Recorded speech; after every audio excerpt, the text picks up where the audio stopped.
Saudara-saudari, selamat berjumpa.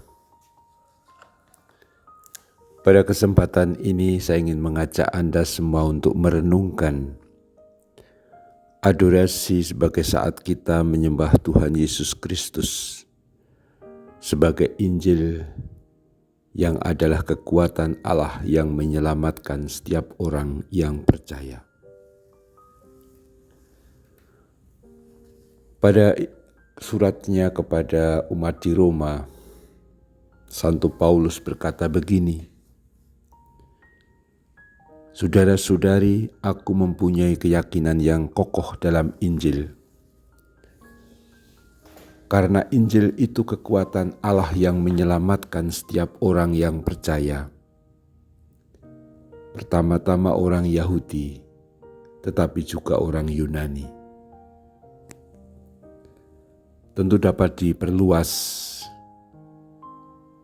juga semua bangsa, termasuk kita di Indonesia ini. Tapi yang paling pokok memang tadi, Injil itu kekuatan Allah yang menyelamatkan setiap orang yang percaya.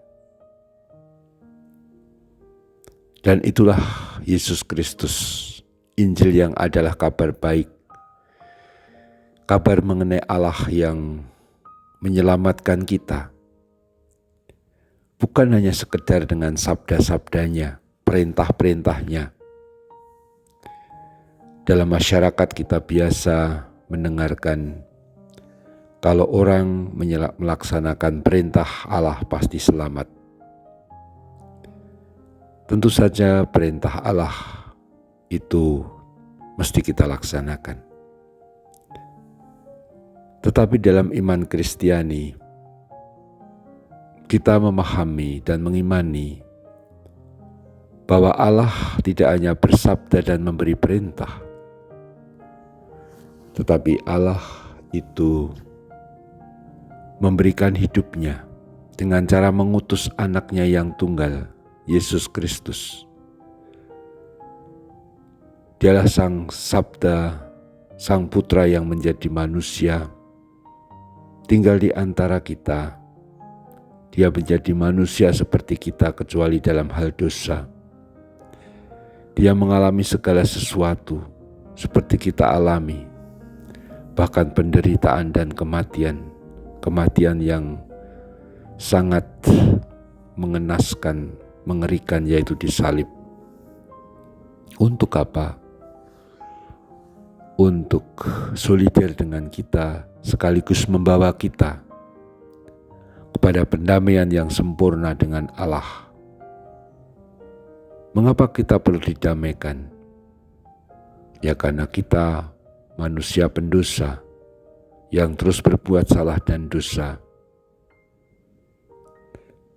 Dan ketika dosa dibuat, maka kita menjauh dari Allah. Kita menjadi berpisah dari Allah. Tetapi untuk menjangkau Allah kita tidak mungkin.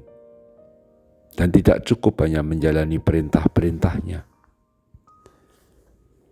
Allah sendiri yang harus menjemput kita. Itulah Sang Sabda, Sang Putra yang menjadi manusia. Dengan menjadi manusia, ikut mengalami segalanya, tapi dia sendiri juga adalah Sang Sabda, Putra Allah. Maka ketika dia wafat disalib dan dibangkitkan oleh Bapa, kita yang adalah manusia ikut diselamatkan, ikut didamaikan dengan Allah. Kini kita punya jalan menuju kepada Allah sendiri. Dosa kita dan segala hukuman yang semestinya dijatuhkan pada manusia karena dosa-dosa kita itu diangkat, diampuni, ditebus melalui wafat dan kebangkitan Kristus. Maka status kita adalah status orang-orang yang dibebaskan, diampuni, bahkan menjadi anak-anak Allah yang terkasih. Tetapi syaratnya memang tadi, percaya kepada Kristus. Dan dalam arti itulah ternyata benar apa yang dikatakan Santo Paulus. Injil itu kekuatan Allah yang menyelamatkan setiap orang yang percaya. Injil adalah kabar baik, kabar keselamatan yang terpenuhi dan terjadi dalam Yesus Kristus Tuhan kita. Pada setiap perayaan Ekaristi, kita merayakan Injil yang menyelamatkan itu. Kita menerima hidup Tuhan sendiri dalam rupa roti yang kita sambut dalam komuni.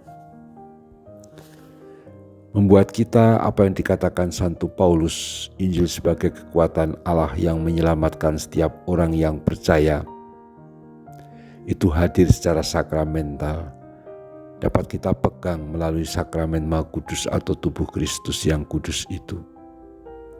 Dan ketika kita sambut, kita mengalami sendiri Injil kekuatan Allah itu yang ada pada diri Yesus Kristus, dan kini Kristus ada di dalam Ekaristi. Maka kini kita adorasi menjadi saat kita menyembah Kristus yang adalah kekuatan Allah sendiri, sang kabar baik yang menyelamatkan kita. Marilah saat adorasi ini kita syukuri penyelamatan penebusan yang telah dianugerahkan kepada kita melalui Kristus. Dan biarlah adorasi ini menjadi saat kita juga menikmati keselamatan tersebut, tapi juga berdoa bagi pertobatan dunia, pertobatan orang-orang agar semakin percaya kepada Kristus sebagai kabar baik atau Injil yang menyelamatkan. Kita doakan orang-orang yang berhati keras agar terbuka kepada Kristus Tuhan kita yang menyelamatkan. Marilah kita lanjutkan adorasi kita menyembah Kristus sebagai Injil yang menjadi kekuatan Allah yang menyelamatkan setiap orang yang percaya. Terpujilah Tuhan kita Yesus Kristus untuk selama-lamanya. Amin.